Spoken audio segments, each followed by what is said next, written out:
Saudações, amados irmãos! Amados irmãos, peço que se inscrevam no canal e ative o sininho para poder receber novas notificações de novos vídeos. Compartilhe a todos, que Deus vos abençoe sempre!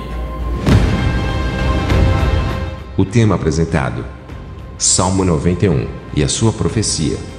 Salmo 91, aquele que habita no esconderijo do Altíssimo. Este salmo é uma profecia com promessas de proteção e livramento para o Cristo. O Salmo 91 faz uma referência da encarnação de Jesus, revela o sofrimento, morte e ressurreição de nosso Senhor e Salvador Jesus Cristo, aquele que antes de ser introduzido no mundo dos homens estava no esconderijo do Altíssimo. Hoje vamos falar sobre as profecias no Salmo 91. Os salmos são cânticos proféticos. O esconderijo do Altíssimo. O refúgio do Messias. Laços e pestilências. 1000 à direita e 10.000 à esquerda. Deus é refúgio. Proteção perene. Vida eterna ao Filho. Observe, o Salmo 91 evangélico é idêntico ao Salmo 90 da Bíblia Católica.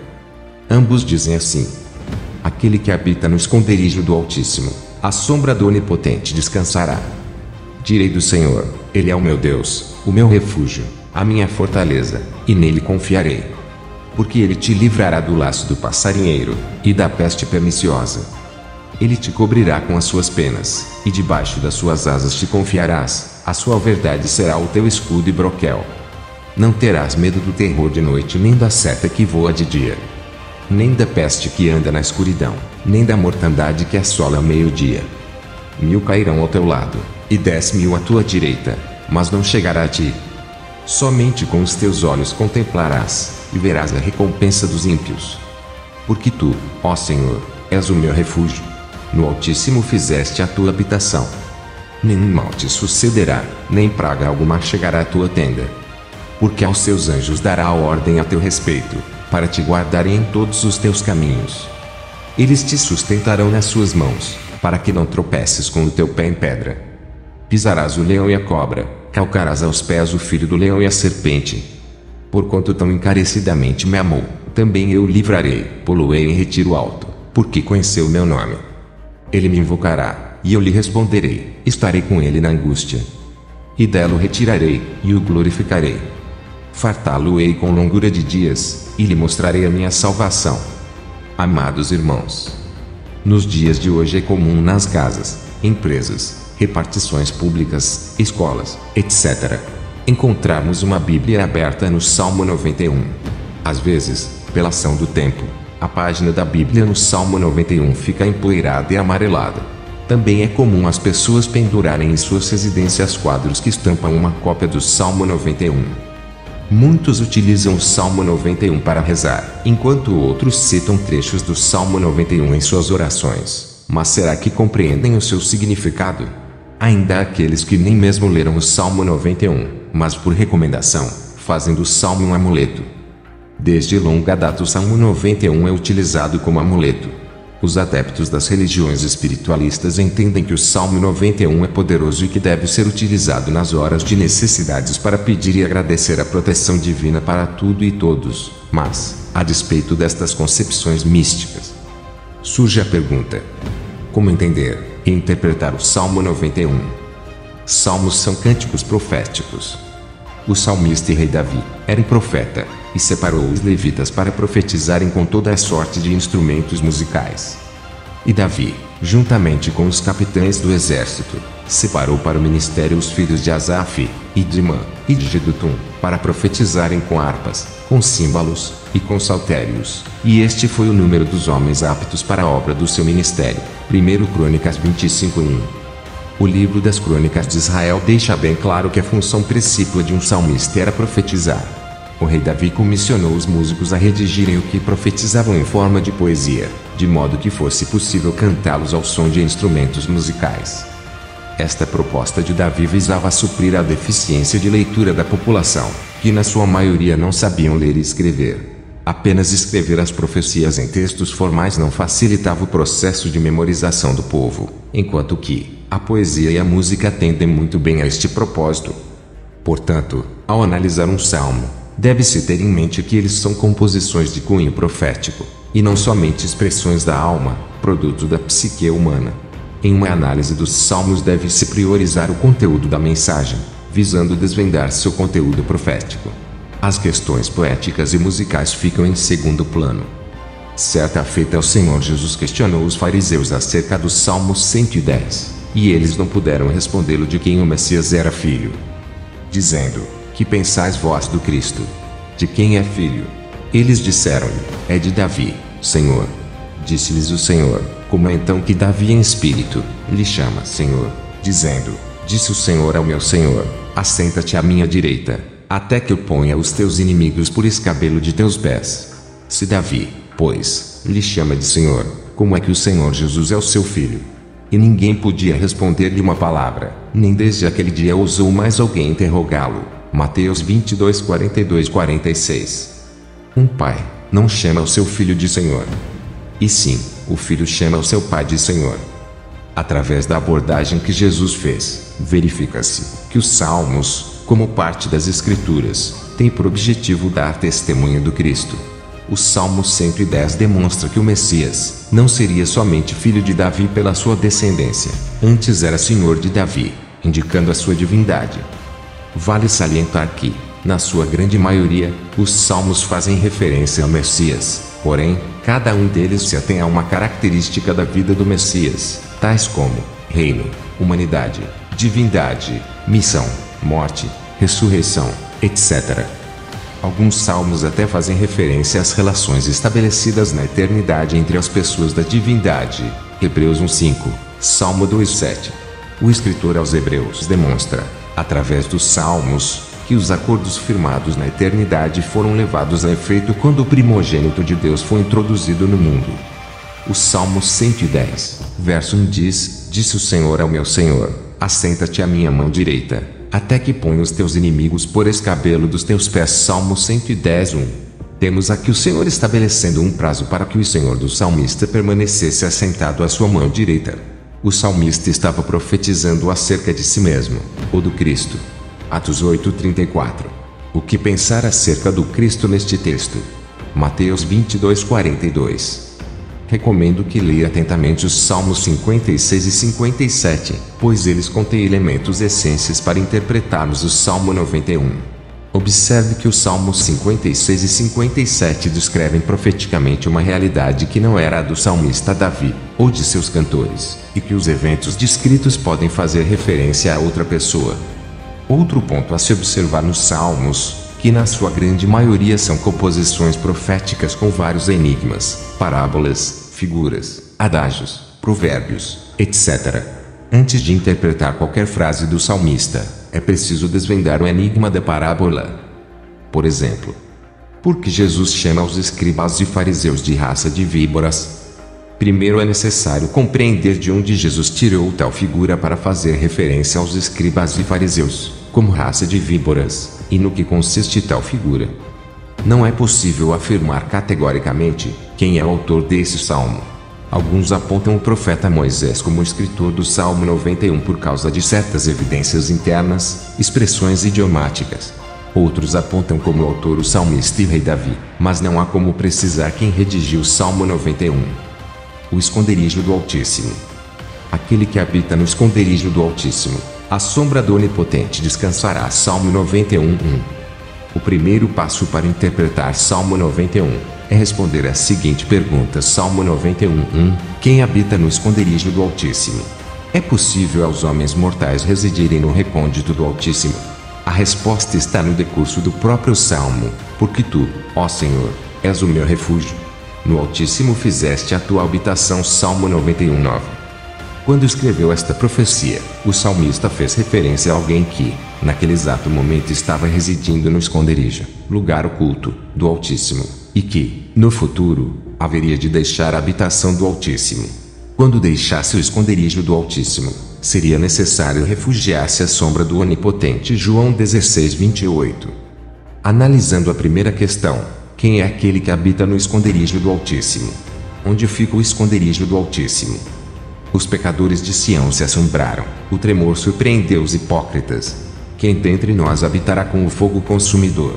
Quem dentre nós habitará com as labaredas eternas? Isaías 33:14. O esconderijo de Altíssimo não fica na terra, pois tal esconderijo diz de um lugar inacessível aos homens, na eternidade. Porque assim diz o alto e o sublime, que habita na eternidade, e cujo nome é santo, num alto e santo lugar habito, como também com o contrito e abatido de espírito, para vivificar o espírito dos abatidos, e para vivificar o coração dos contritos. Isaías 57:15. Aquele que tem, ele só, a imortalidade, e habita na luz inacessível, a quem nenhum dos homens viu nem pode ver, ao qual seja honra e poder sempre eterno. Amém. 1 Timóteo 6,16. Para o entendido, o caminho da vida leva para cima, para que se desvie do inferno embaixo. Provérbios 15:24. Trovejou desde os céus o Senhor, e o Altíssimo fez soar a sua voz. 2 Samuel 22:14. Ora, ninguém subiu ao céu, senão o que desceu do céu, o Filho do Homem, que está no céu. João 3:13. Considerando que o esconderijo do Altíssimo é o céu, e que ninguém subiu ao céu, a não ser aquele que de lá desceu. João 3:13. Conclui-se que Jesus é aquele que habitava no esconderijo do Altíssimo antes de ser introduzido no mundo. Jesus habitava o céu quando o Salmo 91 foi escrito, e o salmista prediz que aquele que habita no céu haveria de descansar sobre a proteção do Onipotente. Ou seja, o Salmo diz de Cristo quando se esvaziasse da sua glória e fosse introduzido no mundo como unigênito de Deus. Não há registro nas Escrituras de alguém que tenha habitado no esconderijo do Altíssimo, mas aquele que havia de vir, o Filho do Homem. Dele as Escrituras dá testemunho que na eternidade habitou o recôndito da divindade. Salmo 45:6, Isaías 7:14, Isaías 8:17, Provérbios 33. Jesus mesmo falou acerca da sua glória. E agora me glorifica tu, ó Pai, junto de ti mesmo, com aquela glória que tinha contigo antes que o mundo existisse. João 17:5. Os santos apóstolos de Cristo também falaram da glória de Cristo. João 1:1 e 1 João 1:3, Hebreus 1:5 e 8. De modo que Jesus é aquele que habitava no esconderijo de Deus, pois ele é o Verbo eterno que estava com Deus. João 1:1. A sombra do Onipotente refere-se à proteção que Deus estabeleceu sobre o Messias. O Senhor é quem te guarda, o Senhor é a tua sombra à tua direita. Salmo 121, 2.5. Guarda-me como a menina do olho, esconde-me debaixo da sombra das tuas asas. Salmo 17:8. Porque foste a fortaleza do pobre, e a fortaleza do necessitado, na sua angústia, refúgio contra a tempestade, e sombra contra o calor, porque o sopro dos opressores é como a tempestade contra o muro. Isaías 25:4. Analisando a segunda questão do primeiro verso, como Jesus descansou à sombra do Onipotente, obedecendo à palavra de Deus. Obedecer à palavra de Deus é descansar à sombra do Onipotente. Confiar na palavra de Deus é descansar, o que se demonstra na obediência. Quando Jesus resignou-se a fazer a vontade de Deus, entregando a sua alma na morte, estava descansado, pois confiou na salvação do Onipotente. É em função desta verdade que Jesus diz: a minha comida é fazer a vontade daquele que me enviou, e realizar a sua obra. João 4:34.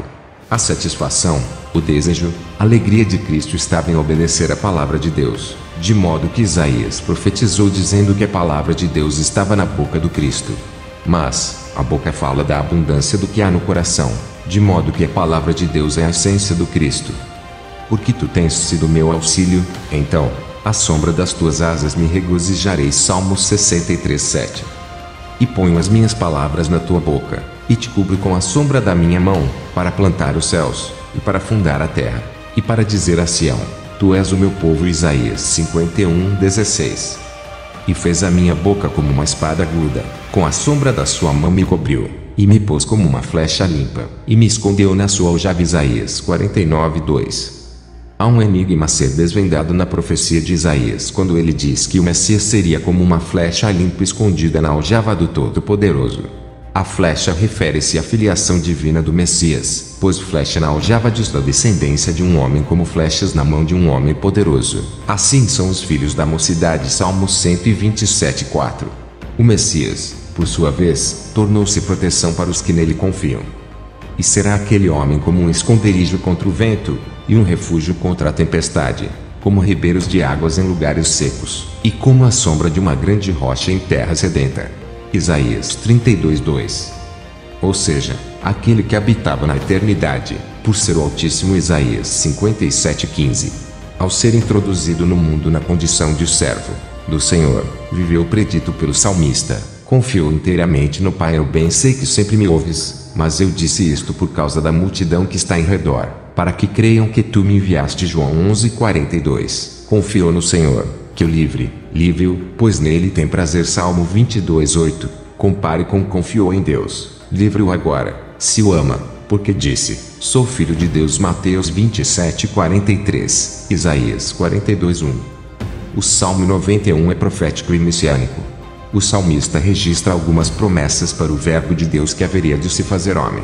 O Altíssimo, sendo Senhor de tudo, deixa a sua glória e assume a condição de filho sobre a sua própria casa. Salmo 47:2. Hebreus 3:6. Este foi o acordo estabelecido entre as pessoas da divindade na eternidade, como se lê. Porque, a qual dos anjos disse jamais, tu és meu filho, hoje te gerei. E outra vez, eu lhe serei por pai, e ele me será por filho. Hebreus 1:5. Na eternidade as pessoas da divindade acordaram entre si. Uma delas assumiu a condição de filho quando introduzido no mundo dos homens. É por isso que as Escrituras referem-se a Cristo como sendo aquele que tudo criou, mas Cristo, como filho, sobre a sua própria casa, a qual casa somos nós, se tão somente conservarmos firme a confiança e a glória da esperança até ao fim. Hebreus 3:6, João 3, Colossenses 1:16.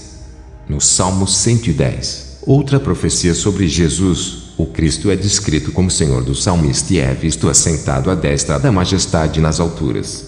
No Salmo 110 temos o Cristo ressurreto voltando ao seu lugar por direito, enquanto no Salmo 91 temos uma predição apontando que o Cristo deixaria a sua glória. Os fariseus relutavam em admitir que o Pai Celeste tivesse um filho, isto porque não observavam as Escrituras. Quem subiu ao céu e desceu? Quem encerrou os ventos nos seus punhos?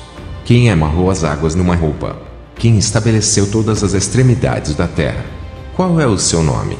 E qual é o nome de seu filho, se é que o sabes? Provérbios 34. O Salmo 91 complementa outros salmos. O Salmo 15 diz, Senhor, quem habitará no teu tabernáculo? Quem morará no teu santo monte? Salmo 15, 1. Como já analisamos em outros salmos, somente Jesus andou em sinceridade, praticou a justiça e falou a verdade segundo o seu coração. Salmo 15, 3. Somente o Cristo de Deus tem olhos capazes de desprezar o réprobo. Somente ele pode honrar os que temem ao Senhor. Salmo 15, 4. O Salmo 24 diz, quem subirá ao monte do Senhor? Quem estará no seu tabernáculo? Salmo 24, 3. A resposta é clara e aponta para alguém em específico, aquele que é limpo de mãos e puro de coração, que não entrega a sua alma à vaidade, nem jura enganosamente. Este receberá do Senhor a bênção e a justiça do Deus da sua salvação. Salmo 24, 4, 5, Isaías 33, 14 e 16. Somente Jesus dentre os filhos dos homens foi limpo de mãos e puro de coração, cumpriu toda a lei, recebeu a bênção e a justiça. Por falar especificamente do Messias, o salmista não diz qualquer que. Antes utiliza o pronome demonstrativo aquele nos Salmos 15, 24 e 91, isto porque somente o Cristo de Deus nunca foi abalado. Salmo 15, 5. O convite do Evangelho é universal, visto que todo aquele que crê ou qualquer que crê receberá a vida eterna por Jesus. Porém, os Salmos são profecias que apresentam o Cristo de Deus aos homens. Examinais as Escrituras, porque vós cuidais ter nelas a vida eterna, e são elas que de mim testificam. João 5,39. Como parte das Escrituras, os Salmos anunciam o Cristo, tornando possível reconhecê-lo mesmo com a vinda de muitos outros Cristos. E pois somente por Cristo é possível aos homens o conhecimento, a união íntima, de Deus, ou seja, que os homens venham a ser participantes da natureza divina. Segundo Pedro 1,4. Qualquer homem que queira habitar com o Altíssimo, necessita crer em Cristo, conforme diz as Escrituras, para receber de Deus poder para ser feito filho de Deus. João 1,12. Todos quantos forem criados de novo, em verdadeira justiça e santidade, serão, ainda que neste mundo, tal qual Cristo é. 1 João 4,17, 1 Coríntios 15,48. Ora, se os que creem são tal qual ele é neste mundo, habitarão onde ele habita, visto que, onde ele estiver ali também estarão. E quando eu for, e vos preparar lugar, virei outra vez, e vos levarei para mim mesmo, para que onde eu estiver estejais vós também. João 14:3. Através da desobediência de Adão, a geração dos ímpios estabeleceu-se, e através de Cristo, que é o último Adão, a geração dos justos é estabelecida. Salmo 24:6. Todos quantos são gerados de novo em Cristo Jesus são limpos de mãos e puros de coração. Estão aptos a residir no lugar santo, visto que os irmãos conduzidos à glória são como primogênito, co-herdeiros de Deus. Romanos 8:29, Hebreus 2:10. O Salmo 91 é uma profecia que apresenta dois momentos distintos pertinentes ao Verbo de Deus. A época que o salmista profetizou, o Verbo de Deus estava habitando no esconderijo do Altíssimo. Porém, quando o Verbo se fez carne, precisou abrigar-se sob a sombra do Onipotente por estar despido de sua glória. O refúgio do Messias. Direi do Senhor: Ele é o meu Deus, o meu refúgio, a minha fortaleza, e nele confiarei. Salmo 91:2. Aquele que reside no lugar secreto do Altíssimo haveria de anunciar o nome de Deus aos homens, dizendo: Ele é o meu Deus, o meu refúgio, a minha fortaleza, e nele confiarei. Salmo 91:2. O escritor aos Hebreus cita o Salmo 18 para demonstrar que o próprio Filho disse por intermédio do salmista que colocaria em Deus a sua confiança. E outra vez: porei nele a minha confiança. Hebreus 2:13, Salmo 18:1-2, Salmo 56:4. Nos Salmos 103 e 104, o salmista demonstra a sua confiança em Deus e o bendiz pela sua grandeza e por tudo o que realizou em prol dos homens. Mas o Salmo 91 utiliza o verbo confiar no futuro: nele confiarei. O que nos faz questionar se o salmista ainda não confiava em Deus quando escreveu este salmo. Na glória, o Verbo eterno não precisava confiar, mas ao ser introduzido no mundo participante da carne e do sangue e sujeito às mesmas paixões que os homens, porém, sem pecado, e também precisaria confiar inteiramente em Deus. Hebreus 4:15. O verso 2 do Salmo 91 é equivalente à introdução do Salmo 31, quando o salmista deixa registrado as últimas palavras do Messias: Em ti, ó Senhor, me refúgio, nunca seja eu envergonhado, livra-me pela tua retidão, nas tuas mãos encomendo o meu espírito. Salmo 31:1-5. O Verbo de Deus encarnado, o Filho de Davi, haveria de dizer do Senhor: Ele é meu Deus, o meu refúgio, a minha fortaleza. O salmista predisse que o Messias haveria de confiar plenamente em Deus. Até mesmo no momento mais cruento da existência dele entre os homens, haveria de se refugiar, abrigar-se em Deus, encomendando o seu espírito. Se o próprio salmista estivesse bendizendo ao Senhor, não haveria necessidade de utilizar o verbo dizer no futuro: direi. Geralmente, os salmistas, quando fazem referência a eventos que lhes são pertinentes, dizem: bendize, ó minha alma, ao Senhor. Salmo 103, 2.1. O cântico do salmista Davi é: no Senhor confio, como dizeis a minha alma, fugi para a vossa montanha como pássaro. Salmo 11:1. Jesus Cristo, ao ouvir desde menino a leitura das Escrituras nas sinagogas e no seio da sua família, aliado ao testemunho de sinais e maravilhas que cercaram o evento do seu nascimento, compreendeu pelas Escrituras que ele era o Messias, o Filho de Deus encarnado. Jesus precisou crer no testemunho que Deus estabeleceu nas Escrituras e descobrir por si mesmo que era o Cristo.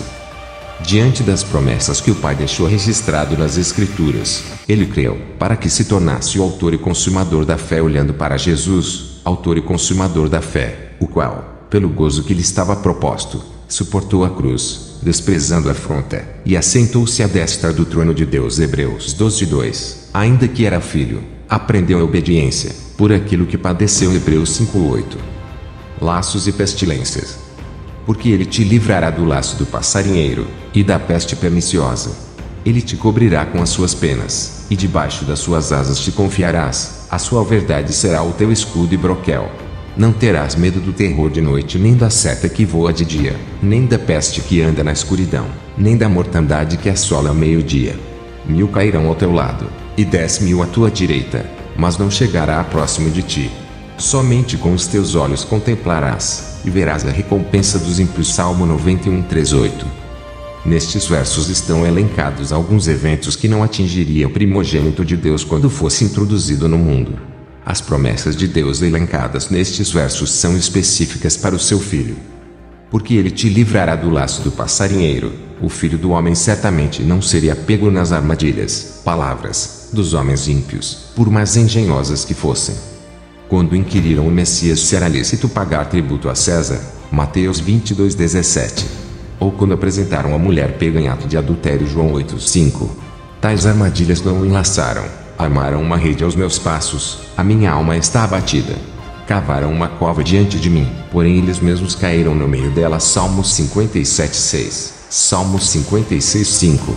O profeta Jeremias descreve quem são os passarinheiros, porque ímpios se acham entre o meu povo, andam espiando, como quem arma laços, põe armadilhas, com que prendem os homens. Como uma gaiola está cheia de pássaros, assim as suas casas estão cheias de engano, por isso se engrandeceram, e enriqueceram. Jeremias 5:26-27. E da peste perniciosa, o filho de Davi era livre do pecado, a peste perniciosa, visto que ele foi gerado de Deus. Salmo 2:7, 2 Samuel 7:14.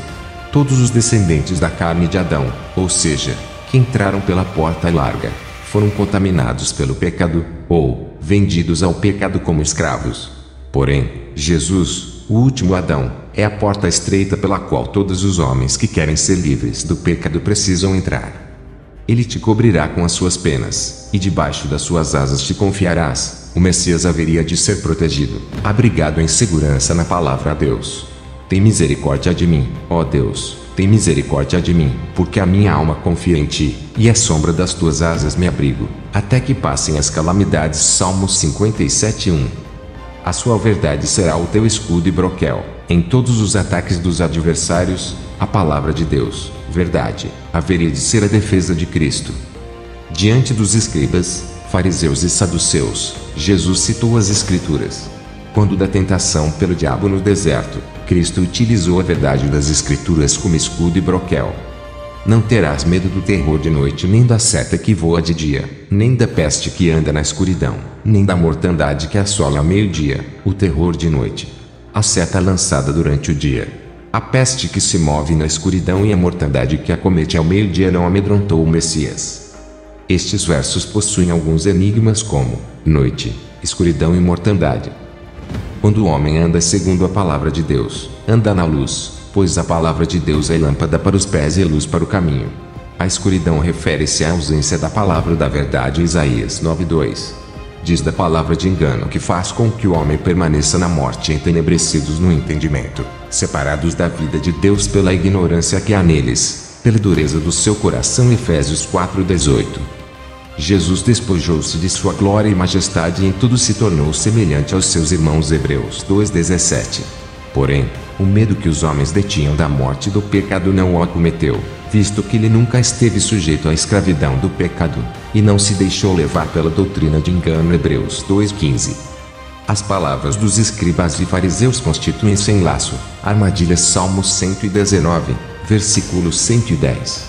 Pois tinha o objetivo de desviar o Cristo de fazer a vontade do Pai. O laço do passarinheiro são palavras cheias de engano e malícia que fazem o homem desviar-se dos mandamentos de Deus. Também os que buscam a minha vida me armam laços, e os que procuram o meu mal falam coisas que danificam, e imaginam astúcias todo dia. Salmo 38:12. Firmam-se em mau intento, falam de armar laços secretamente, e dizem: quem nos verá? Salmos 64:5, Provérbios 13:14. Desde o Éden a peste perniciosa assola a humanidade, pois um pecou e todos pecaram. Um morreu e todos morreram. 1 Coríntios 15:21-22. E passaram a falar segundo os seus corações mentirosos. Salmos 58:3. A peste perniciosa não se assemelha à peste negra que dizimou a Europa, nem tampouco diz de agentes químicos ou de armas biológicas. Os filhos do povo do Messias armaram diversas armadilhas com o fito de pegar o Cristo em alguma contradição, porém, somente eles permaneceram enlaçados. Armaram uma rede aos meus passos, a minha alma está abatida. Cavaram uma cova diante de mim, porém eles mesmos caíram no meio dela. Salmos 57:6, Salmos 56:5, Mateus 22:17, João 8:5. Por isso também na Escritura se contém: eis que ponho em Sião a pedra principal da esquina, eleita e preciosa, e quem nela crer não será confundido. E assim para vós, os que credes, é preciosa, mas, para os rebeldes, a pedra que os edificadores reprovaram, essa foi a principal da esquina, e uma pedra de tropeço e rocha de escândalo. para aqueles que tropeçam na palavra, sendo desobedientes, para o que também foram destinados 1 Pedro 2,6-8, Romanos 9,33. Nosso Senhor Jesus, desde o ventre de Maria era livre do pecado, o pecado que é a peste perniciosa, visto que ele foi lançado na madre por Deus, Salmo 22:10, e gerado pelo Espírito Eterno, Salmo 2:7, segundo Samuel 7:14.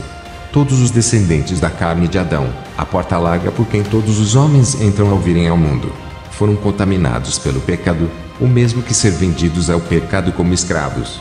Porém, Jesus, o último Adão, é a porta estreita pela qual todos os homens que creem tornam-se livres do pecado. A proteção de Deus dispensada ao Messias era específica. Ele te cobrirá com as suas penas, e debaixo das suas asas te confiarás. Versículo 4. Da mesma forma que a galinha protege os seus pintainhos debaixo de suas asas, o Cristo estava seguro debaixo das asas do Onipotente. Tem misericórdia de mim, ó Deus, tem misericórdia de mim, porque a minha alma confia em ti, e à sombra das tuas asas me abrigo, até que passem as calamidades. Salmos 57:1, Salmos 63:7 e Salmos 61:4. A verdade ou a fidelidade de Deus foi constituída como escudo e broquel do Messias. Todos os adversários vieram contra ele utilizando-se de palavras de engano, mas na palavra de Deus, verdade e fidelidade, estava a defesa de Cristo. Diante dos religiosos judeus, Jesus apresentou as Escrituras em sua defesa. Quando foi tentado pelo diabo no deserto, Cristo fez uso das Escrituras. Há pessoas que ficam até arrepiadas quando leem o verso seguinte por falta de compreensão: não terás medo do terror de noite, nem da seta que voa de dia, nem da peste que anda na escuridão, nem da mortandade que assola ao meio-dia. Versículo 5.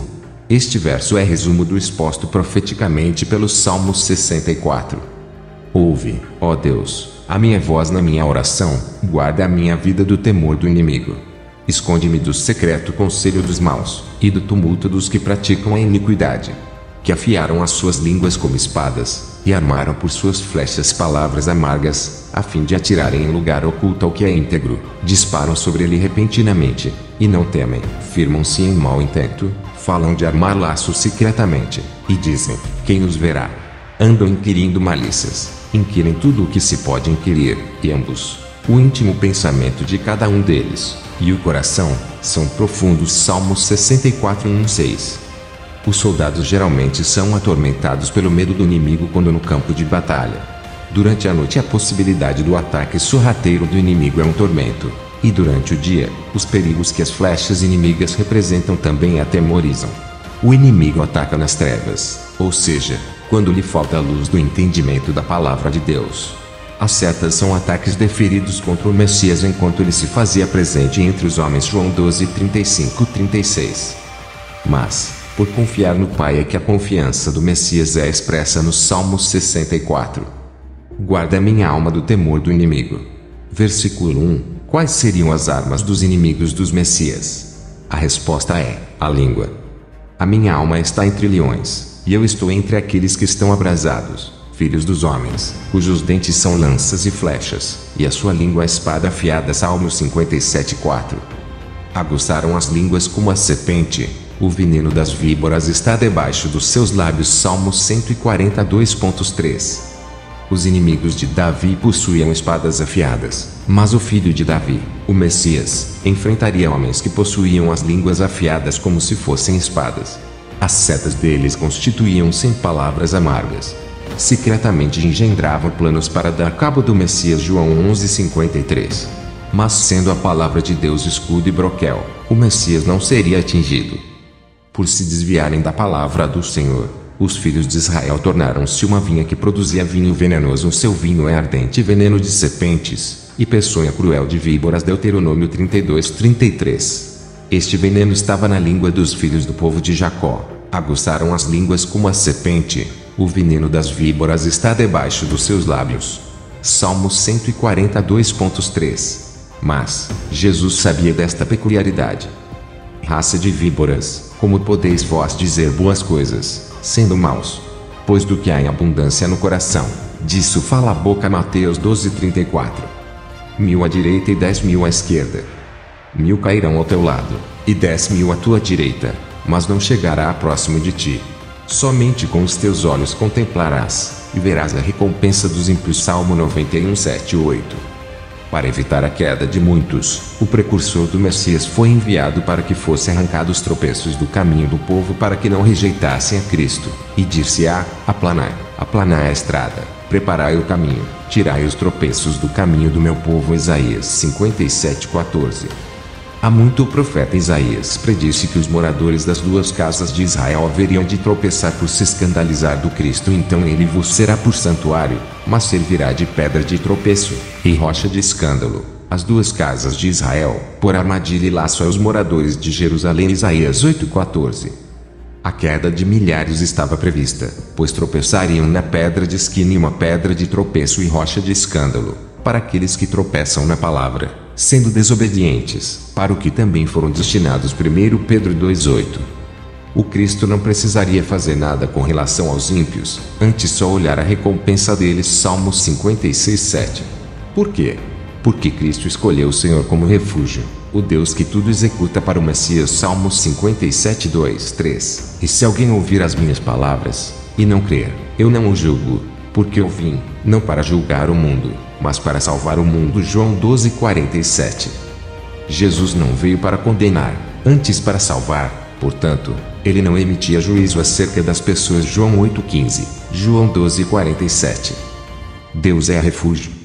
Porque tu, ó Senhor, és o meu refúgio. No Altíssimo fizeste a tua habitação. Salmo 91:9. Todas as promessas seriam levadas a efeito porque o Messias fez do Altíssimo seu lugar de refúgio. Este verso remete ao pensamento do verso 1. O Verbo habitava o lugar oculto do Altíssimo. Porém, após ser introduzido no mundo como primogênito de Deus, o Verbo encarnado passou a descansar na sombra do Onipotente. Salmos 57:1. Aquele que fez a sua habitação, refugiou-se no Altíssimo. Versículo 9. É quem reside no esconderijo do Altíssimo. Versículo 1. Quem fez a sua morada no Altíssimo? O único homem que fez a sua morada no Altíssimo foi o descendente prometido a Davi, o Senhor que o salmista viu à mão direita de Deus. Proteção perene. Nenhum mal te sucederá, nem praga alguma chegará próximo da tua tenda. Porque aos seus anjos dará ordem a teu respeito, para te guardarem em todos os teus caminhos. Eles te sustentarão nas suas mãos, para que não tropeces com teu pé contra uma pedra. Pisarás sobre o leão e a cobra, calcarás aos pés o leão jovem e o dragão. Salmo 91, 10, 13. Quando Jesus nasceu, muitas crianças foram mortas, porém, mal algum o atingiu. A sua família mudou-se para o Egito, e nenhuma praga cometeu a sua família terrena. Mateus 2,16. Aos anjos foi dado ordem acerca do Messias para guardá-lo em todos os seus caminhos. Eles haveriam de amparar o Cristo para livrá-lo de todo o mal. Salmos 57:3, Salmos 56:13. O diabo está ciente de que as promessas da profecia deste salmo faziam referência a Cristo. Lançou mão do Salmo 91 para tentá-lo. E o diabo disse: se tu és o Filho de Deus, lança-te de aqui abaixo. Pois está escrito: aos seus anjos dará ordens a teu respeito, e eles te tomarão nas mãos, para que não tropeces em alguma pedra. Mateus 4:6. Observe que o diabo conhece as Escrituras. Lançou dúvidas acerca da filiação do Messias. Estabeleceu um teste para pôr à prova a filiação divina de Cristo. Deu uma ordem com falso embasamento nas Escrituras. Ele sabia que o cuidado de Deus estipulado no Salmo 91 para o Messias visava protegê-lo de ataques diretos dos anjos decaídos e dos homens maus. Salmos 56:5, Mateus 2:12 e Mateus 2:13. O diabo sabia que Deus não interfere nas decisões dos homens, e que, se Cristo decidisse pular, não seria socorrido, antes sofreria as consequências da sua decisão, assim como sofreu o primeiro Adão.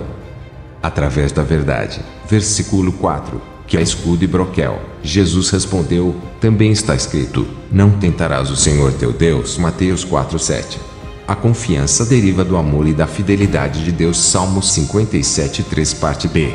Atributos imutáveis, vista que ao prometer, ele se interpôs com juramento, segundo o seu conselho. Duas coisas imutáveis. Hebreus 6:18. O Messias estava descansado à sombra do Onipotente, ou seja, ciente da proteção divina em todos os seus caminhos e que não haveria de tropeçar. Porém, tal proteção não englobava forçar Deus a agir. Foi dado poder ao Filho do Homem para andar entre o leão e a cobra. Acerca da serpente temos uma profecia no Gênesis: e porei inimizade entre ti e a mulher, e entre a tua descendência e o seu descendente. Este te ferirá a cabeça, e tu lhe ferirás o calcanhar. Gênesis 3:15. Além de ter ferido a cabeça da serpente, o Salmo 57 demonstra que os filhos do povo do Messias são comparáveis às bestas famintas, ou seja, aos leões. A minha alma está entre leões. Estou deitado entre bestas famintas, homens cujos dentes são lança e flechas, e cuja língua é espada afiada. Salmo 57:4. As ações destes homens resumem-se em atacar o Cristo com palavras, mentiras forjadas em seus conselhos malignos com o intento de matar o enviado de Deus. Salmo 1:1. Porém, mesmo entre leões e áspides, o Messias permaneceu descansado, pois confiava em Deus. Vida eterna ao Filho. Porquanto tão encarecidamente me amou, também eu o livrarei, pô-lo-ei num alto retiro, porque conheceu meu nome. Ele me invocará, e eu lhe responderei. Estarei com ele na angústia, e dela o retirarei, e o glorificarei. Fartá-lo-ei com longura de dias, e lhe mostrarei a minha salvação. Salmo 91:14-16. Até o verso 13 do Salmo 91 o salmista profetiza. Do verso 14 ao 16, ele transcreve o que o Senhor diz, ou seja, mudou a pessoa do discurso. Como o Messias descansou, ele teve confiança. O Pai Eterno o livrou, pois tu livraste a minha alma da morte, como também os meus pés de tropeçarem, para que eu ande diante de Deus na luz da vida. Salmo 56:13. Enquanto no Salmo 91 temos uma profecia em que o Senhor protocola uma promessa de livramento que seria concedido ao Messias, no Salmo 56 temos o Messias declarando que havia sido resgatado da morte. Por conhecer, ele tem união íntima. O Pai, Cristo foi posto num alto retiro, ou seja, à destra de Deus nas alturas. Salmo 110:1, João 10:30. A palavra conhecer tem dois significados na Bíblia. Um dos significados é ter ciência de algo, saber acerca de.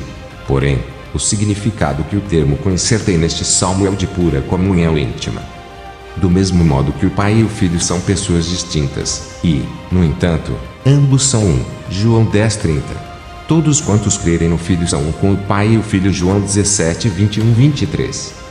Cristo haveria de invocar o Senhor. Salmo 56:1, Salmo 57:1. E Deus haveria de respondê-lo. E como Deus haveria de respondê-lo? Não deixando Cristo à mercê da angústia. Não. Deus não prometeu livrá-lo da angústia, antes prometeu estar com ele durante o período da angústia. Para que Deus estivesse presente na angústia, necessariamente o Cristo deveria ser e foi angustiado, e tomou consigo a Pedro, e a Tiago, e a João, e começou a ter pavor, e a angustiar-se. Marcos 14:33. Cristo não foi abandonado na cruz, antes o Pai ouviu e o atendeu. Salmo 22:24. Pelo fato dele ter citado as Escrituras, quando estava na cruz, muitos reputam que Cristo foi abandonado, mas esta má leitura ocorre quando as pessoas não conseguem ver que os salmos são profecias. Salmo 22:1, Mateus 27:46. Como lemos nos Evangelhos, Jesus clamou ao Pai no Getsemane. Porém, ele foi angustiado até a morte, e morte de cruz. Então chegou Jesus com eles a um lugar chamado Getsemane, e disse a seus discípulos: assentai-vos aqui, enquanto vou além orar. Mateus 26:36. O Messias foi glorificado quando entregou ao Pai o seu Espírito, momento em que o Pai o retirou da angústia. Em ti, ó Senhor, me refúgio, nunca seja eu envergonhado, livra-me pela tua retidão, nas tuas mãos encomendo o meu espírito. Salmo 31:1-5. O Cristo de Deus foi glorificado com a glória que ele tinha antes de ser introduzido no mundo, e entrou no descanso do Pai até que os seus inimigos sejam postos por estrado dos seus pés. E agora glorifica-me tu, ó Pai, junto de ti mesmo, com aquela glória que tinha contigo antes que o mundo existisse. João 17:5. A promessa do Pai para o Filho é abundância de dias, longura, ou seja, vida eterna. Vida te pediu, e lhe deste, mesmo longura de dias para sempre e eternamente. Salmo 21:4. O Filho do Homem viu a salvação de Deus. Tu és o mais formoso dos filhos dos homens e os lábios foram ungidos com a graça, por isso Deus te abençoou para sempre. Cinja a tua espada à coxa, ó valente, cinge-te de glória e majestade. Salmo 45:2-3. Acerca do Verbo eterno que assumiu a condição de filho, o Salmo 45 declara: o teu trono, ó Deus, é eterno e perpétuo. O cetro do teu reino é um cetro de equidade. Tu amas a retidão e odeias a impiedade. Portanto Deus, o teu Deus te ungiu com o óleo de alegria, mais do que a teus companheiros. Salmo 45, 6, 7, Hebreus 1, 8. Agora que você sabe que estas promessas foram feitas para o Filho do Homem e que elas dizem do Cristo, creia no enviado de Deus, Jesus Cristo o homem, que foi morto e glorificado. 1 Timóteo 3,16, Romanos 1, 2, 4. Para que você possa receber de Deus poder para ser feito um dos seus filhos. João 1,12. Através da fé em Cristo você passará a ser co-herdeiro de Deus e participante das promessas, porque todas quantas promessas há de Deus, são nele sim, e por ele o amém, para a glória de Deus por nós. 2 Coríntios 1:20, 2 Pedro 1:4. Você que creu em nosso Senhor e Salvador Jesus Cristo, conforme diz as Escrituras João 7:38, e que é, portanto, uma nova criatura. 2 Coríntios 5:17. Não pode se deixar levar por várias crendices, tais como rezas e orações com trechos de salmos, ou de qualquer outra parte das Escrituras. Não se deixe levar por supostos desafios de fé, onde certas pessoas incitam os seus ouvintes a doarem seus bens ou que se lancem certas promessas, que muitas das vezes são vazias. Dizeres como: se você não for abençoado, rasgue a minha Bíblia; se você tem fé, doe o melhor, ou doe tudo. A Bíblia garante que todos os que creem já receberam de Deus todas as bênçãos espirituais. Efésios 1:3, 2 Pedro 1:3.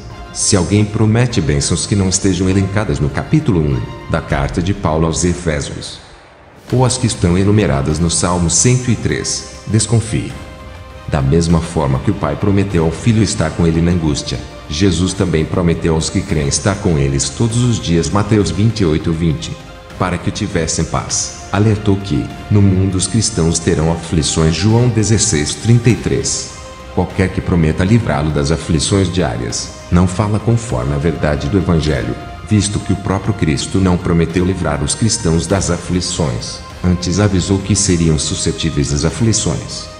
Os cristãos devem estar certos que todas as coisas contribuem para o bem daqueles que amam a Deus, e que em todas as coisas são mais que vencedores.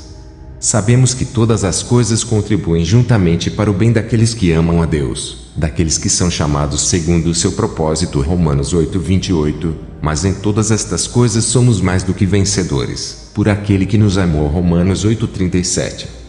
Quando o apóstolo Paulo pediu ao Senhor que o livrasse de algo que lhe fazia sofrer, ele ouviu como resposta exatamente essas palavras: a minha graça te basta. 2 Coríntios 12:9.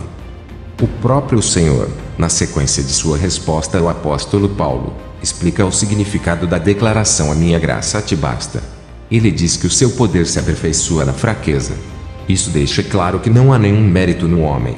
Os propósitos de Deus não repousam na força humana. Ao contrário, quanto mais fraco é o homem, mais o poder da graça de Deus é revelado. Isso porque a graça divina é revelada em seu poder, que não é frustrado pelos defeitos humanos e nem é dependente de qualquer qualidade do homem. É interessante saber que Paulo fala da resposta que recebeu de Cristo no tempo verbal perfeito. No grego ele literalmente escreve: ele me tem dito, minha graça é suficiente para você.